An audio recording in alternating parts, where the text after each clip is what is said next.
eu não vou falar bem de Brilliant Diamond e Shining Pearl aqui.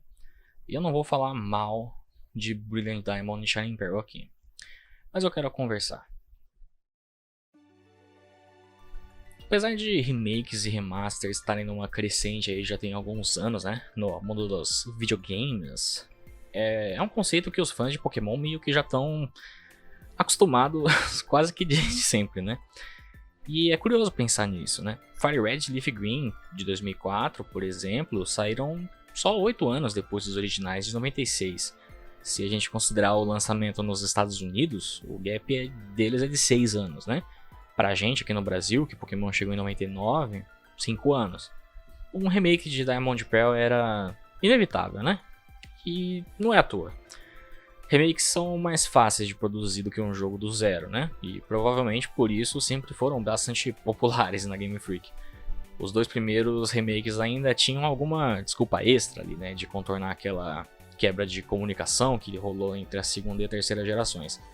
Já Horaz e Let's Go, tecnicamente não precisavam existir, né? Digo, na prática, justificavelmente, né? A não ser talvez nostalgia, clamor popular, né? Ou o simples hábito de fazer remakes. Talvez um pouco de tudo isso, né? BDSP não deixa de cair nessa categoria, né? Não só isso, né? O primeiro também remake terceirizado, né? Da franquia. E parando pra pensar, é até incrível que isso ainda não tivesse acontecido antes, né? A minha experiência com o remakinho, como a gente apelidou os jogos por aqui, né? Foi similar a Fire Red e Leaf Green de todos os jogos, pra mim pelo menos, né? Por aquele fator falta de novidade até, né? A preocupação em reimaginar a região em si não é das maiores. O foco não é esse nesses jogos, né? Assim como foi prometido, né? O jogo ele não se esforça para trazer uma experiência diferenciada, né? Ele só quer revisitar, de fato, Sinnoh e atualizar aqui alguma coisinha ou outra pro atual padrão da franquia, né? Eu consigo até traçar também um paralelo entre o Grand Underground e as Sevi, né? Uma área extra ali, um gostinho diferente, adicionar uns Pokémon, exceto, claro, pela ausência de enredo extra, né? Já que Fire Red e Leaf Green ele ainda usa esse espaço para tentar conectar coisas com Ronin e Johto. E se isso era necessário em Fire Red e Leaf Green também é até um assunto para um outro vídeo, né? Mas enfim. Mas não me julgue errado não, pode até parecer que eu tô falando meio mal, né? Do remakinho. Mas não é bem isso não. Aliás, a gente chama de remakinho aqui, né? Esse nome serve até melhor do que eu previ inicialmente lá atrás, quando a gente começou a brincar. Porque o remakinho ele soa como um desdém, né? A um produto que pode ser considerado inferior por alguns. Mas remakinho também soa como um carinho, em resposta ali à nostalgia que revisitar Sinnoh proporciona, né? Remakinho soa como um sarcasmo, análogo ao estilo visual fofinho, né, que o jogo tem. Tudo isso condensado em um único diminutivo, né, tão versátil. O português é realmente um idioma fascinante. Remakinho também pode ser um contraste à ousadia, de certa forma. No mundo em que as pessoas querem e precisam das coisas novas e assuntos novos a cada momento, cada vez mais, né, cada vez mais a necessidade de hypar as coisas, de esperar que essas coisas sejam cada vez mais catárticas, que correspondam mais e mais às grandes expectativas. E um remake que vai na contramão disso é, no mínimo, peculiar. Tirando talvez por Platinum, eu não me vejo retornando tão cedo ao Diamond Pearl original não. Como todo remake, esse jogo meio que quer, sim, né, ser uma versão definitiva, entre aspas.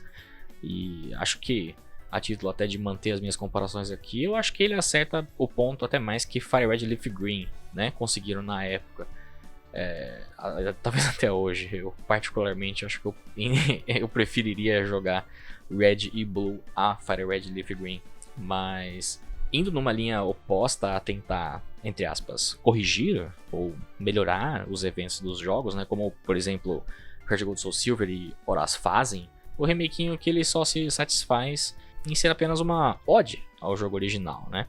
Não que a gente precise de um remake, né, para mostrar isso que eu vou falar agora, mas pra mim é até um pouco refrescante, né? A gente jogar um jogo sem que ele fique parando, né? Toda hora o progresso ali pra contar a própria historinha, né? É lógico que todo jogo de Pokémon eventualmente interrompe, né? A sua jornadinha ali, o seu progresso pra desenvolver a própria história, né? Principalmente em algum clímax ali. Mas isso é uma coisa que, comparado principalmente a Sun and Moon e Sword and Shield, fica muito mais evidente, né? Diamond e Pearl, nesse caso, não só os remakes, mas os originais, são de fato os últimos jogos inéditos, né? Os novos jogos, né? As entradas novas na franquia aqui. Tem uma preocupação em dar tempo para o jogador, até um pouco mais de liberdade de exploração ali nas rotas, nas cidades. E esse foco secundário na história reflete até o próprio design das regiões, né? E é só comparar, né? Quanto às 4 primeiras regiões, no caso, tem mais interconexões, tem mais bifurcações, algumas voltas estranhas aqui e ali. Não era incomum de você, às vezes, até se perder para onde tinha que ir. Enquanto da 5ª geração para frente, os mapas meio que são linhas de metrô glorificadas, né?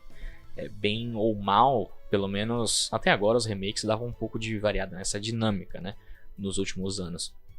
Me faz pensar até honestamente se eu quero um remake de Black White ou se nesse sentido remakes já deu, né? Se fosse até para escolher, eu acho que eu preferiria até um novo remake de Johto a um remake de Black White num futuro próximo. E pode até parecer um pouco estranho que eu esteja gastando todo esse tempo, né, nessa resenha de BDSP de Brilliant Diamond e Shining Pearl, não falando tanto do próprio jogo em si, mas abordando os remakes também das outras gerações, das outras regiões, e como esses jogos conversam entre si com a história da franquia. Mas é que, sei lá, pra mim meio que essa é uma discussão até mais interessante do que simplesmente falar desse remake, sabe? É até meio impossível falar de tudo, né? Já que tecnicamente o jogo já tá incompleto. A gente não tem ainda o Wonder Trade, né, que substitui o GTS, e nem a conectividade com o Home, que pra mim certamente vai dar um gás extra no jogo, né? Bom, eu zerei ele 2 vezes, foi show e tal, mas no fim das contas, e daí? Sabe? Do que adianta eu focar aqui, ficar perdendo um grande tempo focando nas minúcias, né, do que esse remake trouxe ou deixou de trazer. Isso meio que a gente já vai até fazer no nosso podcast sobre o Brilliant Diamond e Shining Pearl.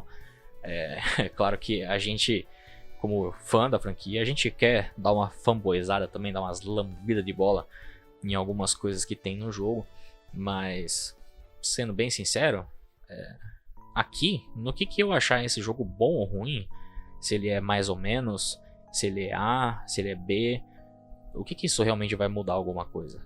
Eu poderia ficar aqui regurgitando algumas palavras bonitas, técnicas, para me fazer parecer mais inteligente, pagar de reviewerzão da internet, né? Um grande conhecedor da indústria dos videogames, um expert no assunto, como que você deveria gostar ou não do jogo, se você deveria gostar ou não do jogo. Mas pra mim, sei lá, isso já tá chato, sabe? Eu acho que eu cansei um pouco disso tudo. Mas enfim. Esse vídeo não tem uma conclusão. Quer dizer, tecnicamente tem, porque uma hora ele vai acabar, né? E ele tá acabando. Mas eu quero dizer que não tem uma grande mensagem final sobre o jogo em si, sabe? Se você já é fã da franquia há um bom tempo, você sabe já o que esperar desse jogo e de qualquer outro remake. Se você é um fã novo da franquia, então joga os jogos, divirta-se, experimente e tire suas próprias conclusões. No fim das contas, eu acho que esse é o grande rolê, né?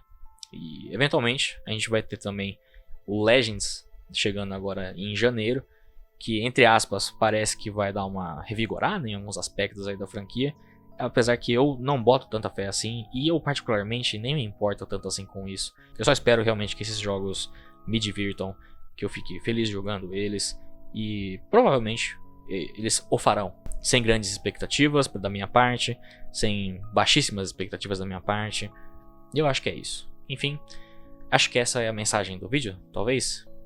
Divirta-se com os jogos.